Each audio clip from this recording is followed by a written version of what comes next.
Hello hello. हाँ मैं राजा का फोन चालू नहीं हुआ अभी नहीं हुआ, बस अब चढ़ाई कर रहे हैं तो हम ऊपर चढ़ गए फिर फोन लगाते हैं। और आज तो उपवास होगा फिर। मेरा तो उपास है ना, मेरे को 2-3 बार बोल दिया। हाँ। मैं घूमने के चक्कर में अपनी ग्यारह थोड़ी तोड़ूंगी। वही तो कह रही, मैं अभी फरियार बना रही तो मेरे को एकदम से याद आ गई कि आज तो मेरे बहू का उपवास बापे। हाँ खिचड़ी बना मम्मी रही का हूँ। सुबह फोन आ गया था कि उपास है, तो मैं नहाई थी। हाँ तो कहीं दूध लस्सी जो भी मिल रहा हो उपवास का सामान वो खा लो। अब पहले ऊपर तो चढ़े, जंगल में है, यहाँ से आज कुछ मिलेगा। बाप रे। मैंने हाँ कही थी कुछ ड्राई फ्रूट रख के ले जाओ तो बोले हाँ क्या करेंगे हम, दो तो है, ये जंगल है, पता है, घोर जंगल है, एकदम खड़ी चढ़ाई है। चढ़ना मतलब उतरना भी खड़ा ही है और चढ़ना भी खड़ा ही है। तो वहाँ ऊपर देखने के लिए क्या गए? वो अंदर है, वो पहाड़ के अंदर। मना करी थी मैंने तो सुनते नहीं है। हाँ अच्छा हाँ, तो चलो। वही तो कह रही वहाँ क्या देखने पहुँच गए तुम? ये नीचे से देख लेते। झरना देखने गए थे हाँ बड़ा वाला। हाँ, नीचे से देख हाँ नहीं तो लेते। हालत खराब हो गई मेरी तो चढ़ चढ़ के। मैंने कहा कुछ नहीं हुआ। वही तो कह रही अब मैं। हेलो। हाँ उतर आए। हाँ मैंने क्या आ गए नीचे?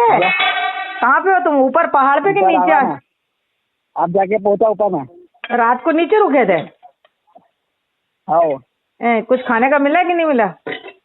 अभी केले खा रहा मैं। क्या खा लिए? अरे अभी केले खा रहा हूँ, अभी हाल पहुंचा हूँ, अब यहाँ से निकलूंगा। हाँ तो वही तो मैं कह रही थी, इनके आज तो आपको उपवास होगा। मैं फरियार बना रही थी, मुझे याद आई थी एकदम से। अभी खाया नहीं, मैंने बनाया ही है।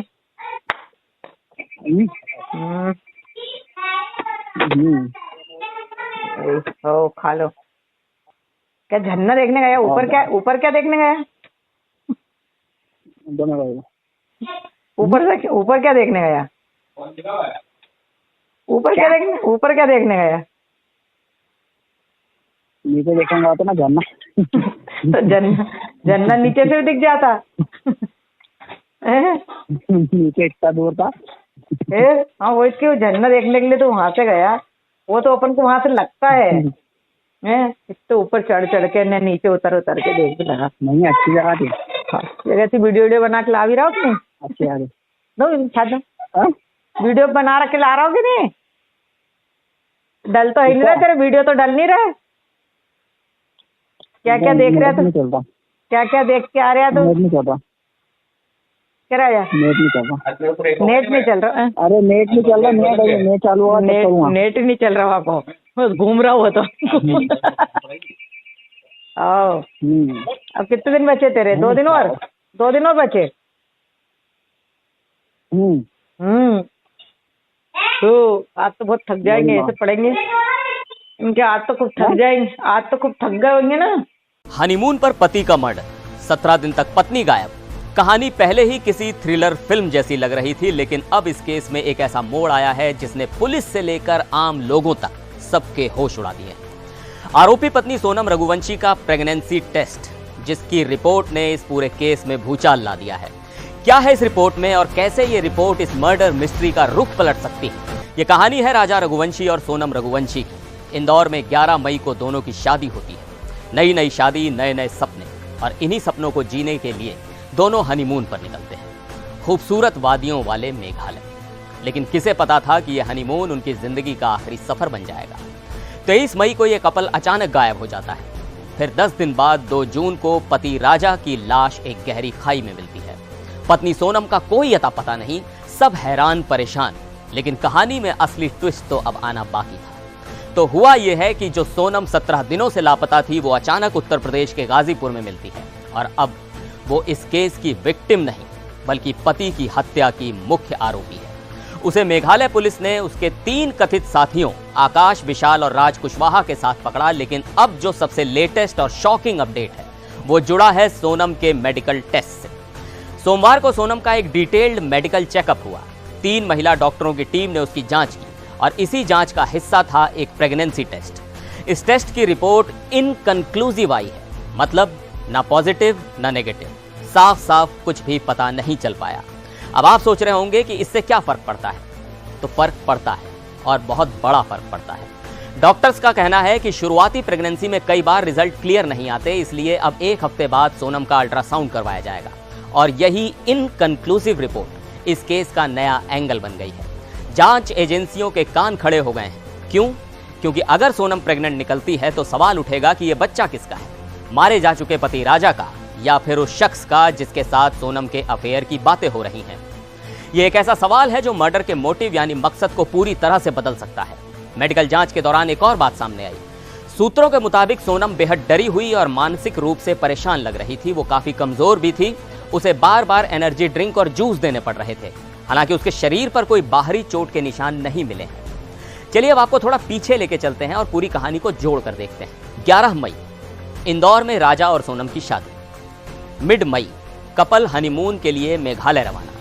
23 मई नोंगरियात गांव के एक होम स्टे से चेकआउट करने के कुछ घंटे बाद दोनों गायब। 2 जून चेकआउट करने वाली जगह से 20 किलोमीटर दूर वेइसोडोंग फॉल्स के पास एक खाई में राजा की लाश मिली। 9 जून 17 दिन बाद सोनम यूपी के गाजीपुर में मिली। अब पुलिस की थ्योरी समझिए। मेघालय पुलिस को शक है कि सोनम का राज कुशवाहा नाम के लड़के से एक्स्ट्रा मैरिटल अफेयर था और इसी अफेयर की वजह से उसने अपने साथियों के साथ मिलकर पति राजा को रास्ते से हटाने की साजिश रची। लेकिन सोनम की कहानी बिल्कुल अलग है। यूपी पुलिस के एडीजी अमिताभ यश ने बताया कि सोनम खुद को एक विक्टिम की तरह पेश करने की कोशिश कर रही है। उसका कहना है कि उसे नशीला पदार्थ देकर जबरदस्ती गाजीपुर लाया गया था। फिलहाल सोनम को 72 घंटे की कस्टडी रिमांड और उसके बाकी के 3 साथियों को 7 दिन की ट्रांजिट रिमांड पर मेघालय पुलिस अपने साथ ले गई है। अब सारी पूछताछ मेघालय में होगी। क्राइम सीन पर ले जाकर सीन रिक्रिएट किया जाएगा। इस केस में एक और किरदार है जिस पर सबकी नजरें हैं, राज कुशवाहा, वही लड़का जिस पर अफेयर का शक है। आपको जानकर हैरानी होगी कि राजा रघुवंशी के अंतिम संस्कार में राज कुशवाहा भी पहुंचा था। राजा की बहन ने सोशल मीडिया पर वीडियो डालकर दावा किया कि जब राजा की बॉडी घर पहुंची तो राज कुशवाहा सोनम के पिता को सांत्वना देता हुआ नजर आया था। सोचिए, जिस पर हत्या में शामिल होने का शक है वो मृतक के घर पर उसके परिवार के बीच मौजूद था। हालांकि सोनम के पिता देवी सिंह ने इन सब बातों को खारिज किया है। उनका कहना है कि उनकी बेटी को झूठा फंसाया जा रहा है और वो मेघालय पुलिस को कानूनी नोटिस भेजेंगे। तो अब सवाल कई हैं। पहला, क्या सोनम वाकई प्रेग्नेंट है और अगर है तो ये इस केस को कौन सी दिशा देगा? दूसरा, क्या सोनम एक शातिर साजिश करता है या फिर वो सच में एक विक्टिम है जिसे फंसाया गया? तीसरा, अगर सोनम को किडनैप किया गया था तो उसने 17 दिनों तक किसी से संपर्क क्यों नहीं किया? और चौथा और सबसे बड़ा सवाल कि राज कुशवाहा का इस कहानी में असली रोल क्या है? ये केस किसी उलझी हुई पहेली की तरह है जिसमें हर दिन एक नया टुकड़ा जुड़ता है और कहानी भी और ज्यादा कॉम्प्लिकेटेड हो जाती है। सोनम की प्रेगनेंसी टेस्ट की फाइनल रिपोर्ट और मेघालय पुलिस की आगे की जांच ही इस हनीमून मर्डर मिस्ट्री से पर्दा उठाएगी। आपको क्या लगता है, इस कहानी में कौन सच बोल रहा है और कौन झूठ? सोनम कातिल है या मोहरा? अपनी राय हमें नीचे कमेंट्स में जरूर बताएं।